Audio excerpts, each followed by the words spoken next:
Hello, Booties from around the world. My name is Kais, and I am 11 years old, and I live in Montreal, Canada. Welcome to our Oboot Zoom session, where me and my co-host Farhaan, who is also 12 years old, or who is 12 years old and lives in Paris, France, will be interviewing our guest changemaker, Abdelhameed Sharara, who is based in Cairo in Egypt. Sharara is the founder and CEO of RiseUp, a platform that connects entrepreneurs to the resources that they need to succeed. Every year, his team organizes RiseUp Summit, the largest entrepreneurship event in the Middle East and North Africa region. Sharara's work links to several sustainable development goals, development, especially SDG number 8, decent work and economic growth, and SDG number 9, industry, innovation, and infrastructure. Farhaan and I will ask questions to Sharara about his background, his journey, his work, his skills, and his impact. We hope that you will enjoy the session, and I will now be handing you over to Farhaan to ask the first question. This is the coolest introduction I've ever had, actually. So why did you want to start doing this job? Like, why did you want to start? Why? Yeah. So actually, you're asking a very important question because for me, it's all about the purpose. And the reason I started RiseUp was back in 2013 in Egypt and in the region. After the Arab Spring, there was a little bit of tension and uncertainty, and a lot of people lost hope of a better future and a good, potential on their own selves.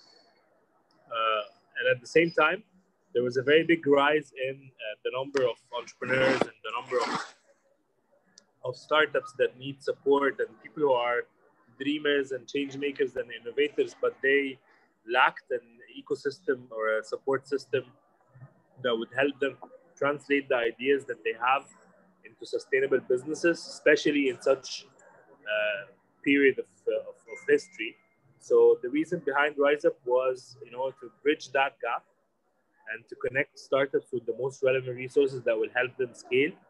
And eventually, all of those startups were supposed to, in the future, to basically uplift and rise up their countries and societies. And this is really actually what's happening today, that startups are very, very happy that I can see a lot of startups supporting their economies and changing how people live every day. Thank you for that. It's a great question. The best question to start off with.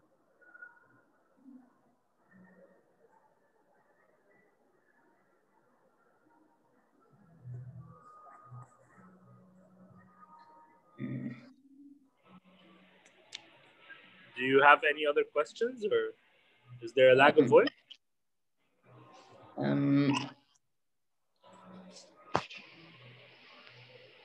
Do you have more questions? I'm just nervous because I never did this. Okay, I can ask some questions if you want. All right. So, how did COVID affect your work? How did COVID affect my work? Mm-hmm. So also a great question.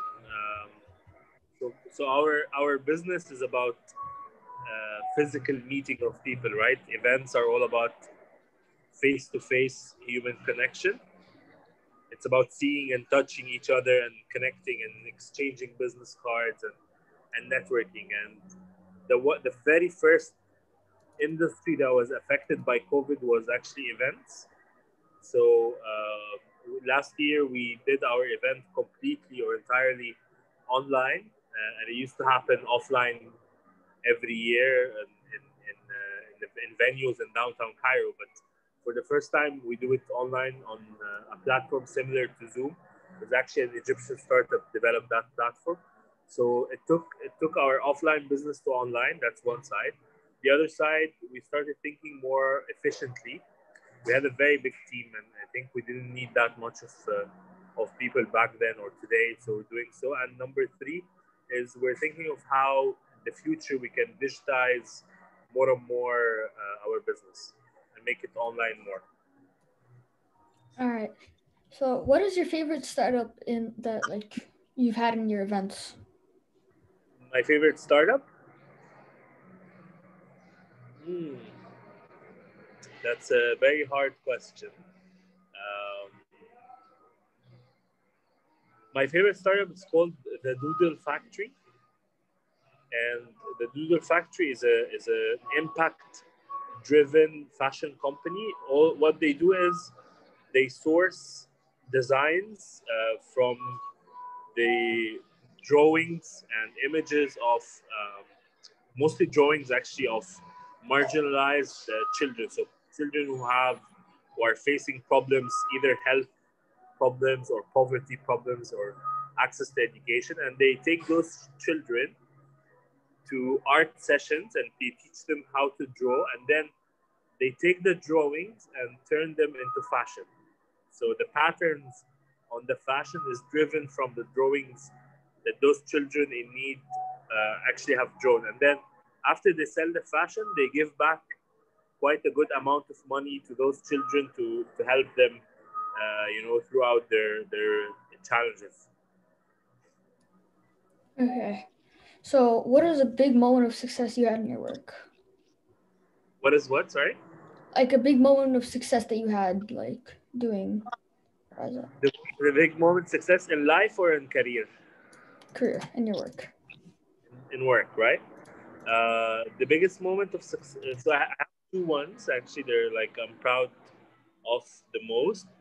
The first one was the very first RiseUp event, because back then it was just a dream, and I never thought that something like this would happen. So I actually had a dream of the event of someone called Talat Harb speaking to people, and we did a hologram of him in the closing of the event. So it was actually the dream turning to reality. So this was my first moment.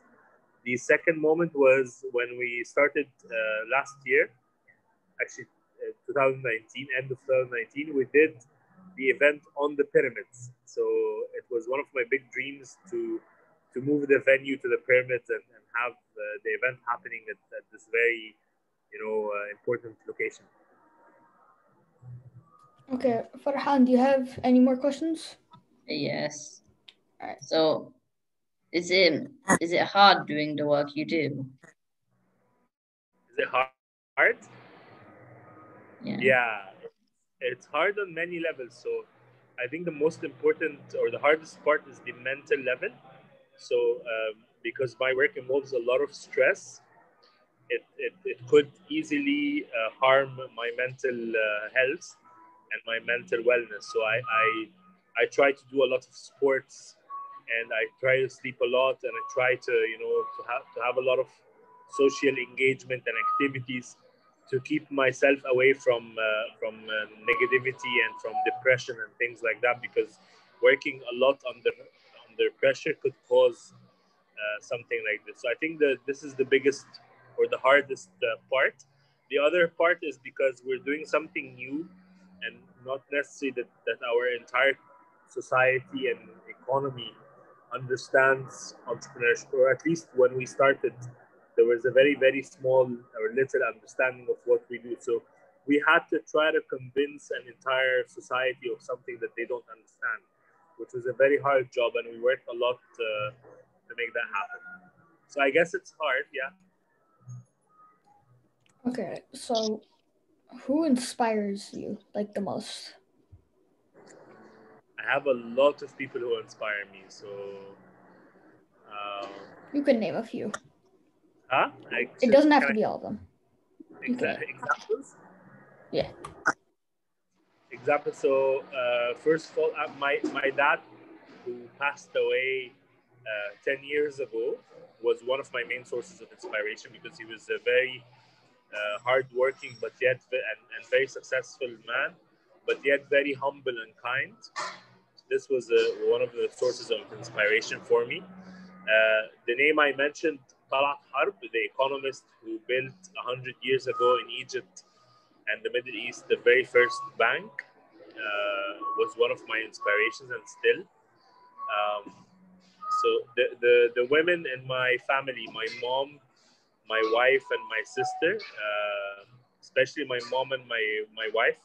My mom for raising 4 kids and going through all of that, and my wife, she just gave birth for my 5-month-old daughter, and it's a very tough experience. So seeing her every day, trying to take care of a baby and trying to work at the same time and trying to do all the things that we take for granted is a daily source of inspiration.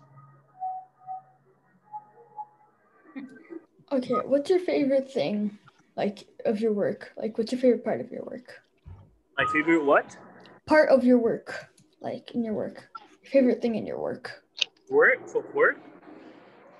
It's actually right now. So when I connect with people who are younger than me and I see them as bright and smart as you guys and that they have this drive and energy of thinking of a better future is where I enjoy work most. Would you want your daughter to do a job like yours? Would I what? Sorry, can you repeat that? Would you want your daughter to do a job like yours? I would want my daughter to do whatever makes her happy. Yeah. I thought you'd answer like that.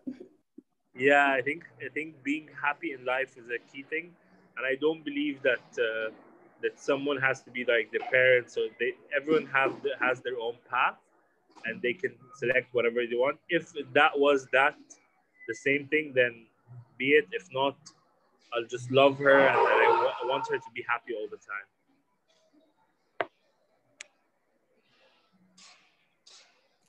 Okay, Farhaan, do you have more questions?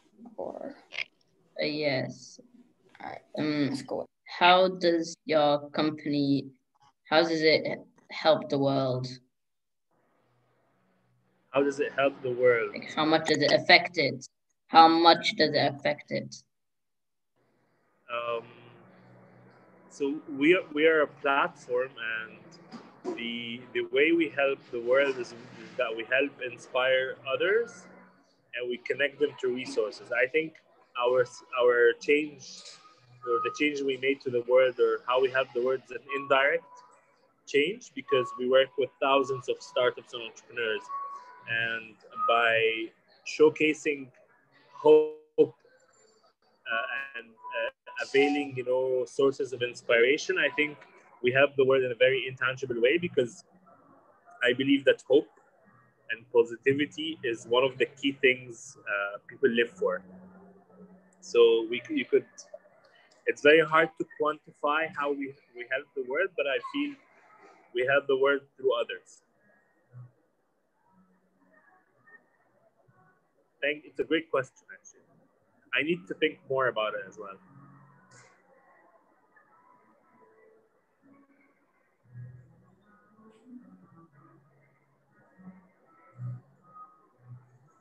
Okay. What do you mean by resources? So resources. So every company, when they start, they need 6 main things, right? So they need talent, people basically that make the effort and think of the ideas, and the most important component of any company is human resources. So that's number one. The second one is funding. So they need some capital, some money to start off with, or money to scale the business, or money to pay debts or anything like that. That's usually the financial part. That's capital. The third one is they need tools.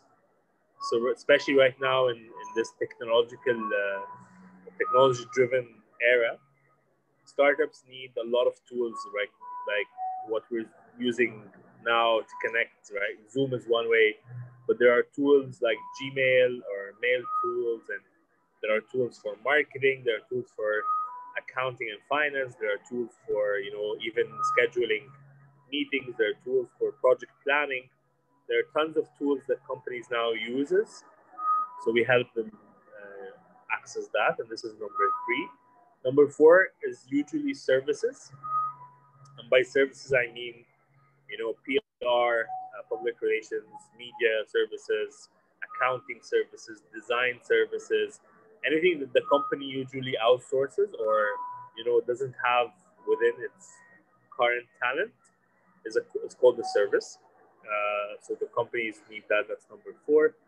Number 5 is usually they need access to know-how, knowledge, which I believe is one of the most valuable things that companies need. So a lot of learning and programs and education is needed there. And number 6 is exposure. And by exposure, we mean the sort of opportunities and business development and marketing and being known as a service or a product is very essential for the company. So we connect startups to those 6 ones, and none of those things are that we offer ourselves. It's everything that we connect to others.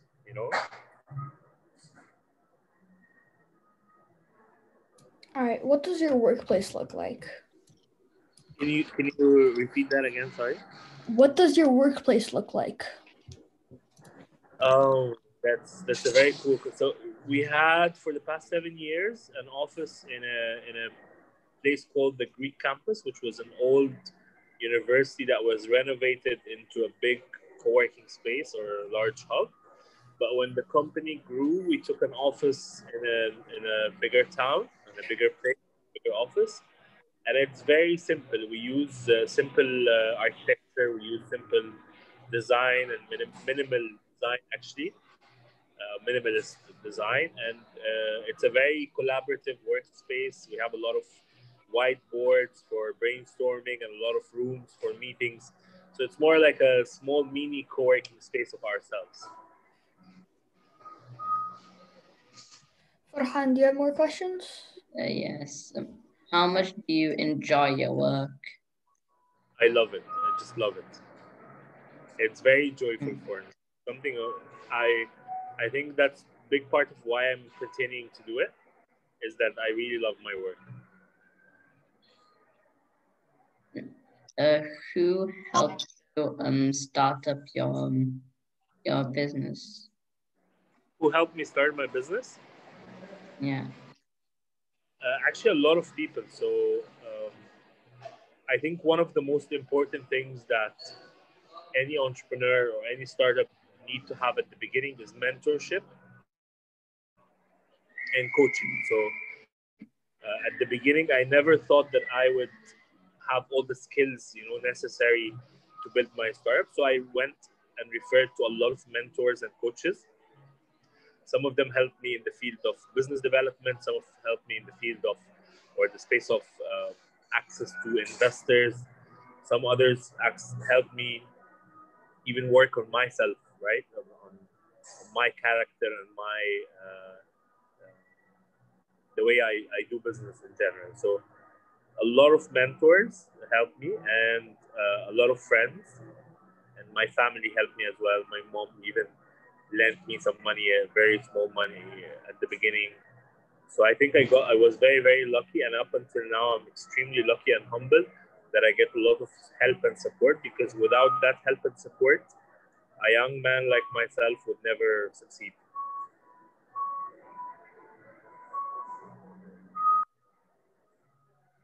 Farhaan, do you have more questions? Or? No. All right, so I have one last question. Do you have any advice for somebody who wants to do work like yours? Any advice for who? For people who want to do work like yours.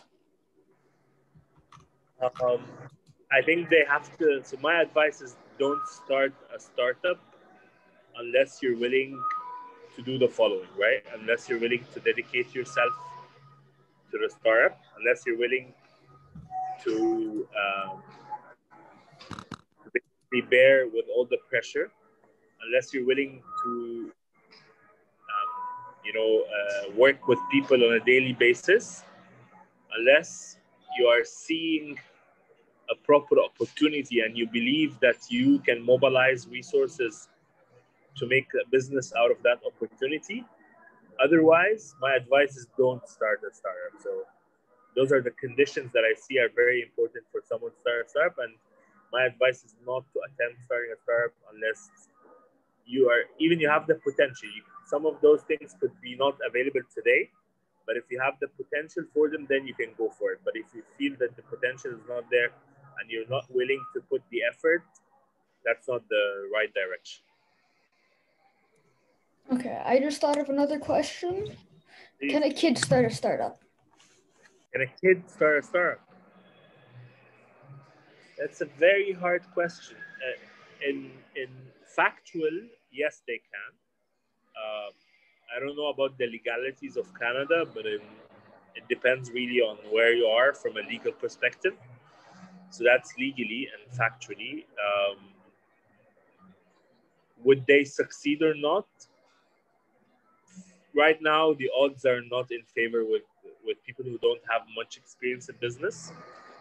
However, I also believe that kids have the most creative ideas ever. So if they are able to, couple their creativity with someone else, maybe there's a chance. Do I think kids should or should not start a startup? That's the question itself.